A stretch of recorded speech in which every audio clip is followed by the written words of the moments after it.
E então eu fui para São Paulo, né? Tentar melhorar a minha vida, tentar arrumar um emprego lá para poder mudar de vida. E eu saí daqui falando para minha mãe que eu ia arrumar um emprego para poder eu comprar uma casa pra gente morar, né? Porque meu sonho era dar uma casa para ela, que ela não tinha casa própria, ela morava de aluguel. E então a gente se falava sempre, né? Ela foi me levar no aeroporto e desde então a gente sempre se falava pelo celular, né? E a gente éramos muito apegada, gente, porque depois que eu fui morar com a minha mãe, eu criei um vínculo, uma coisa muito forte com ela, entendeu? E a gente éramos muito amigas e eu não imaginava a minha vida nunca sem a minha mãe. Eu sempre dizia para Deus que Ele nunca me testasse nessa parte de me deixar sem a minha mãe, porque eu não ia aguentar. E então eu sempre falava com ela, né, pelo telefone.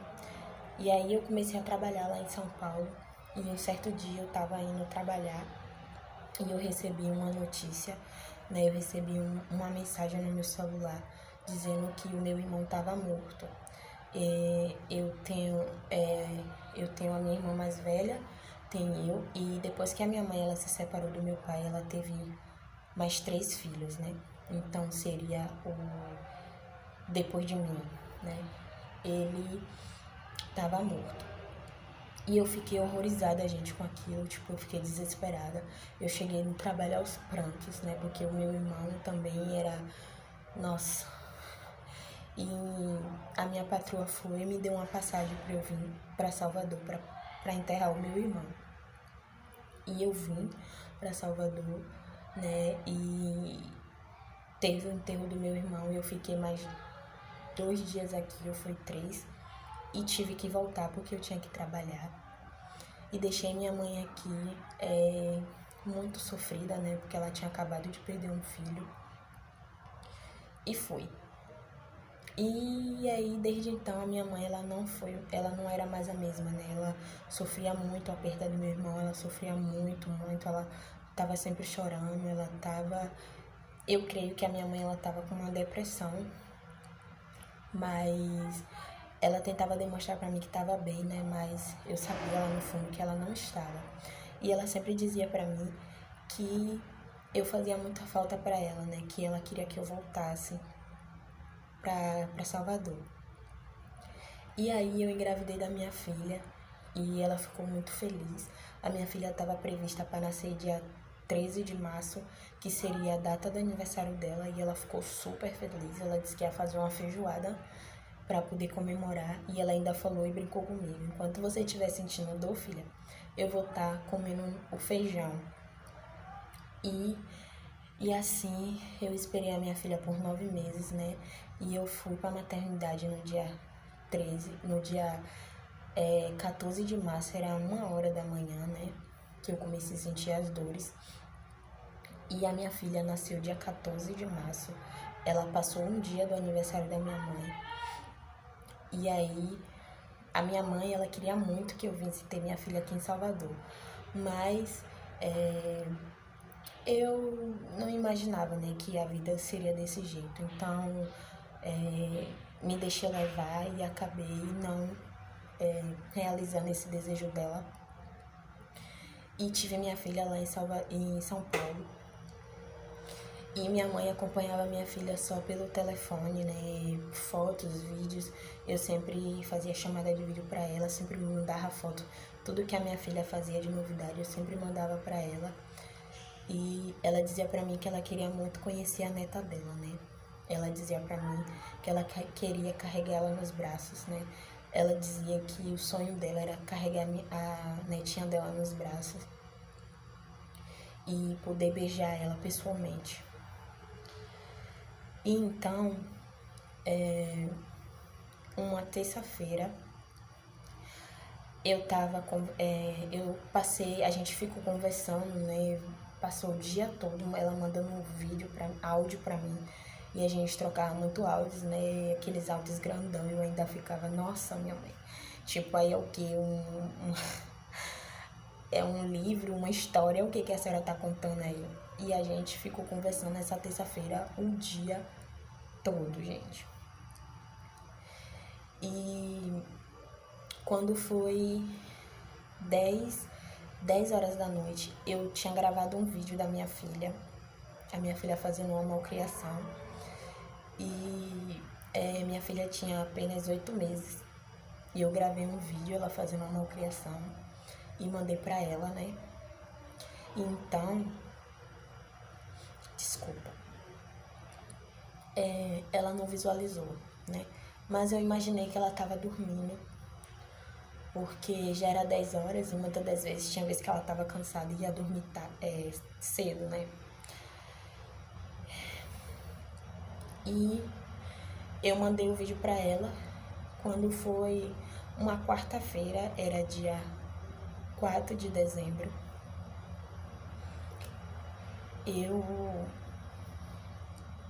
Eu vi que ela não tinha respondido, né? Ela não tinha visualizado. E ela sempre, todos os dias, ela mandava um áudio pra mim. Ela mandava um áudio pra mim, me dando um bom dia, dizendo que me amava, que tava com saudade. E sempre pedia a foto da netinha dela. Então, na quarta-feira de manhã, eu acordei e fiz tudo o que eu fazia no dia, né? Cuidei da minha filha, fiz minhas obrigações de casa e tudo mais. E ela não falou comigo a manhã inteira. Só que às vezes ela fazia faxina. E quando ela fazia faxina, ela não falava. Ela só falava quando ela chegava, né? E o meu irmão tava morando com ela. O meu outro irmão tava morando com ela. E ele saiu pra trabalhar, era 5 horas da manhã, mais ou menos. E disse que deixou ela dormindo. E ele disse que deu tchau a ela, né? Pediu a benção a ela, mas ela não respondeu. E ele imaginou que ela estava cansada e estava dormindo. E ele disse que foi e saiu. E aí eu passei a quarta-feira toda de boa, né? Sem saber de nada. Quando foi de tardinha, eu não me lembro bem a hora. Eu acho que já eram umas 3 para 4 horas. Eu lembro que eu peguei um biscoito recheado para eu comer. E eu dei à minha filha pela primeira vez um biscoito. E ele era de chocolate, né? Aqueles biscoitos que é preto, né? O escureto. E eu dei à minha filha para ela comer. E a minha filha fez a maior lambança, né? Ela fez uma bagunça. E eu tava, tipo, amando ver aquilo. E quando eu pensei em pegar o celular para poder filmar, tirar foto, né? Para poder mostrar, para poder mandar para ela, eu vi que a minha prima, ela estava me ligando. E já tinha outras pessoas que já tinham mandado mensagem para mim. Aí, o meu marido, ele tava comigo na hora. E eu lembro que um vizinho dela que tinha me ligado do celular da minha prima e pediu pra falar com meu marido, né, gente? E, tipo, quando alguém liga do celular de fulano, que não é o dono, e pede pra falar com outra pessoa que a pessoa não conhece, tem coisa ruim por aí, né? Então, meu marido pegou o telefone da minha mão, né? Eu passei o celular pra ele. Na verdade, eu fiquei já desesperada, perguntando o que tinha acontecido, né? Se era alguma coisa com ela, se ela tava no hospital, se ela tinha passado mal. Eu imaginei que ela tava no hospital. E então, meu marido pegou o celular e ficou mudo. Tipo, ele só me olhava. E eu perguntando a ele o que tinha acontecido, se tinha sido algo com a minha mãe, que era pra ele poder me responder logo, porque eu tava aflita. E ele simplesmente falou pra mim que a minha mãe tinha dado um infarto. Ai, gente, eu imaginei ela tá no hospital e ela tá precisando de mim. E eu só pensava em correr, né? Em correr, pegar um avião urgente e vir pra poder ajudar ela. Mas aí ele falou pra mim: a sua mãe tá morta, mãe. Não. Aí eu disse a ele: o quê? Ele disse: filha, sua mãe tá morta. Gente, eu não conseguia acreditar. Eu não conseguia assimilar aquilo. E de repente eu me vi chorando. E a minha filha sem entender nada. E ela só... Tipo, ela tava de boa, né? Ela não sabia do que tava acontecendo. E aí ele pegou e falou pra mim: filha, você tem que ser forte pela nossa filha. Mas, gente, eu não aguentei. Mas lá no fundo eu tinha uma noção que era mentira. E aí falaram que o meu irmão chegou do trabalho, era 4 e pouca da tarde, e do mesmo jeito que ele deixou ela tava. Então, a gente não sabe, né, se ela morreu em uma madrugada, se ela, tipo, da hora que ele saiu, a hora que ele voltou, ele disse que ela tava do mesmo jeito. E a minha prima, ela gravou um gif e mandou pra mim, ela deitadinha de buço, dormindo. Então, dali, minha vida, meu mundo, tudo desabou. Eu não sabia por que eu estava recebendo aquele castigo. Porque se passavam 2 anos que eu tinha perdido meu irmão e eu estava me recuperando. E eu não entendia, gente. E então eu fiquei desesperada. Aí o meu marido ligou pro meu pai e ele veio, tentou me acalmar. E ele conseguiu comprar uma passagem para poder eu vir para Salvador, para poder eu enterrar a minha mãe. Eu não consegui dormir a noite toda, eu tava muito aflita, eu não sabia, era 1 milhão de sentimentos que eu tava sentindo. E eu cuidei da minha filha, botei ela pra dormir e fiquei esperando da hora do voo, era muito cedo, eu ia viajar, eu acho que era 8 da manhã, e a minha tia disse que o enterro dela ia ser no mesmo dia. Foi, no mesmo dia. Foi, ia ser no mesmo dia. No caso, ela morreu dia 4, ia ser dia 5 de manhã. Mas aí, como ela não sabia se eu ia conseguir chegar a tempo, ela botou pra tarde. E aí eu vim pra Salvador, fui pra casa da minha irmã foi me buscar no aeroporto. E eu fiquei lá. E aí quando foi na hora do enterro, eu deixei a minha filha com uma moça que tomava conta da minha sobrinha, da filha da minha irmã, na creche. A minha filha não ficava com ninguém. Ela tinha só apenas 8 meses, ela não conhecia ninguém, além de mim e o pai dela. E eu tive que deixar ela lá aos prantos, sabe? Quem é mãe sabe quanto é horrível você ter que deixar seu filho se esgoelando, chorando, sabe? Mas eu tinha que deixar ela. Então eu fui pro enterro da minha mãe e quando eu cheguei lá, gente, o caixão dela ainda não tinha chegado. E demorou um pouco pra chegar, né? E aquela aflição, aquela coisa ruim, aquele sentimento de angústia. E quando o caixão dela chegou, o rapaz lá do cemitério falou: chegou o corpo de Luciene. E aí o corpo dela passou por junto de mim. E eu olhei assim e passei, né? E fui lá e perguntei pro rapaz. Eu falei: moço, vai demorar o corpo de Luciene chegar? Ele disse: acabou de chegar o corpo dela. Aí eu peguei e falei: cadê?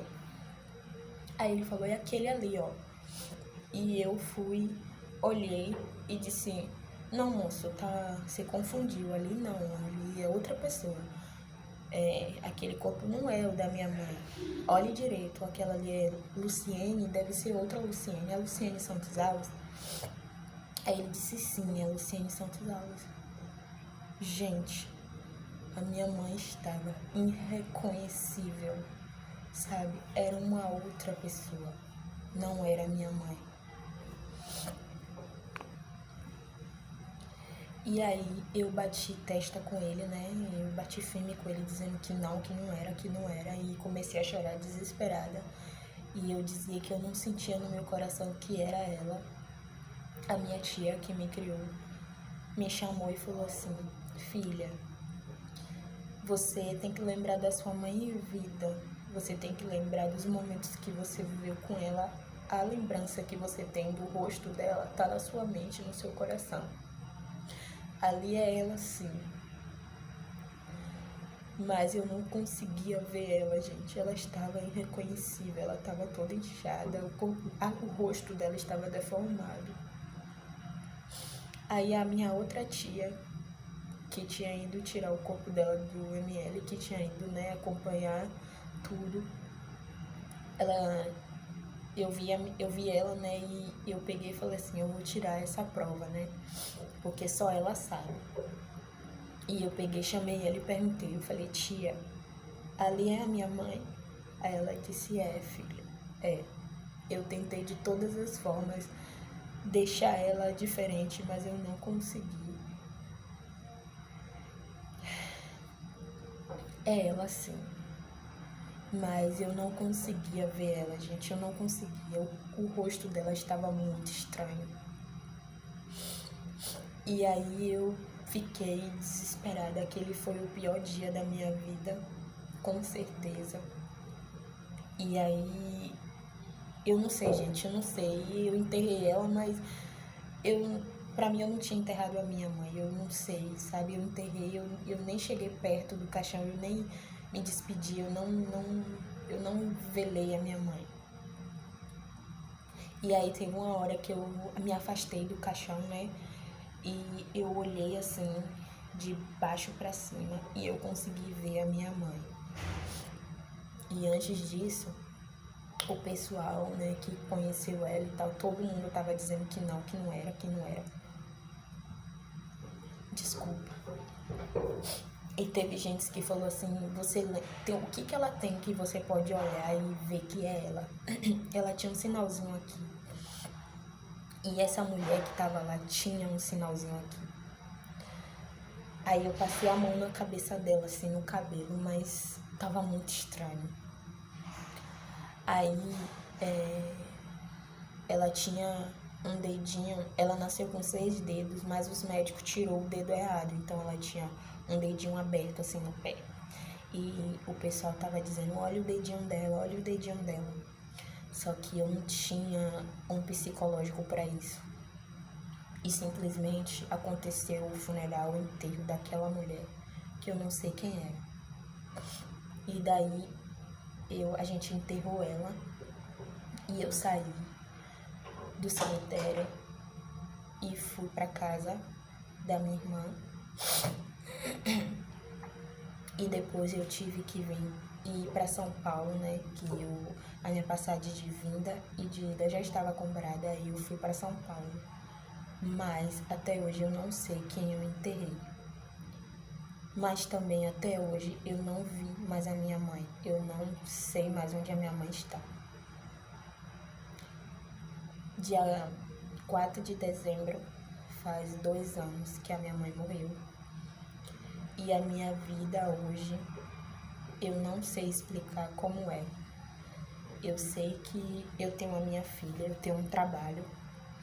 E a minha vida é trabalhar, receber o meu salário e criar minha filha e dar continuidade por ela. E a minha mãe morreu e eu não consegui realizar o sonho dela de ver a neta dela, de carregar minha filha nos braços. A minha filha não conheceu a minha mãe, não tem foto nenhuma com a minha mãe. E é isso, gente. Espero que esse vídeo que eu estou fazendo, porque não é fácil, gente, a gente vir contar algo assim nas redes sociais, porque isso não é uma brincadeira. Não é fácil, isso dói, machuca, relembrar tudo machuca. E eu espero que esse vídeo sirva para aquelas pessoas que têm a sua mãe ainda fazer diferente. Se você faz algo que deixa sua mãe chateada, se você não cuida dela, que faça diferente.